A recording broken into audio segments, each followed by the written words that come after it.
Hello mga ka-Diyosa, ako nga po pala si Diyosa Bernadette. Ayan, tuwang-tuwa po ako kasi pinalo po tayo ni Koreanang Hilas. Thank you so much, Madam Koreanang Hilas. Hindi mo alam kung gaano mo ako pinasaya.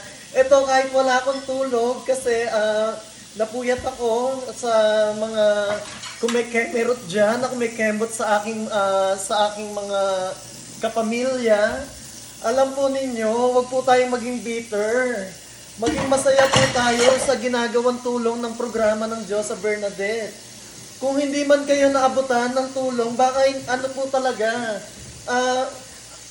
baka mayaman na po kayo, hindi na po talaga umabot ang stubs or ang ticket sa inyong pinto or sa inyong mga tahanan, ay pagpasensyahan nyo po. Pasensya po. Kasi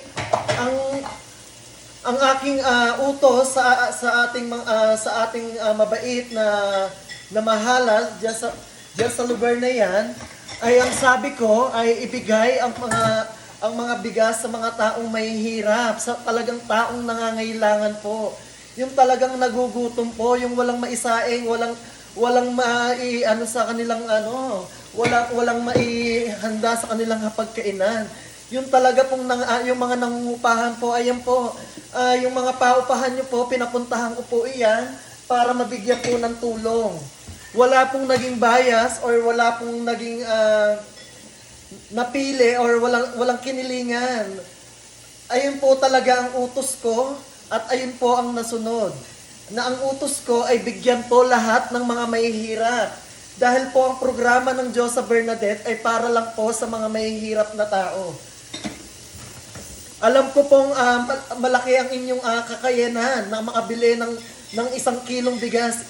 Hindi po ganun kalaki ang ipinamigay at pinamahagi ng Diyos sa Bernadette. Maliit na tulong lang po yun. Kaya wag niyo pong pagpiestahan, at wag niyo pong masyadong pag-usapan ang nangyayaring mga pagtulong ng programa ng Diyos sa Bernadette.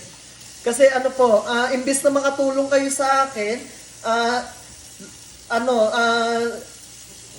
tawag dito, sinisira nyo lang or parang ano ba yan? Inggit ba talaga kayo? Or ano bang gusto nyo? Kung may problema kayo sa kapwa ninyo, huwag nyo pong idamay ang Diyos sa Bernadette kasi hindi po ganun ang hangarin ng aking programa. Hindi po ako makikisawsaw sa inyong mga problema dyan. Kung ano man po ang naging problema ninyo sa inyong kapwa, ayusin nyo po. But konti lang po ang buhay natin. Konti lang ang buhay natin.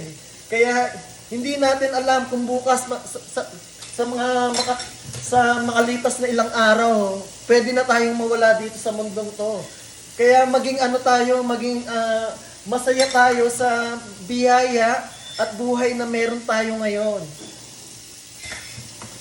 Ayun lamang po, maraming salamat. Ayan, thank you so much Koreanang Hilas. Ayun, talagang masaya ako ngayong araw na to. Kahit talagang puyat na puyat ako, pagod na pagod yung katawan ko, talagang nag-video ako para kay Madam Koreanang Hilas. Ayan po, shoutout sa iyo, Madam Koreanang Hilas. I love you. Bye-bye.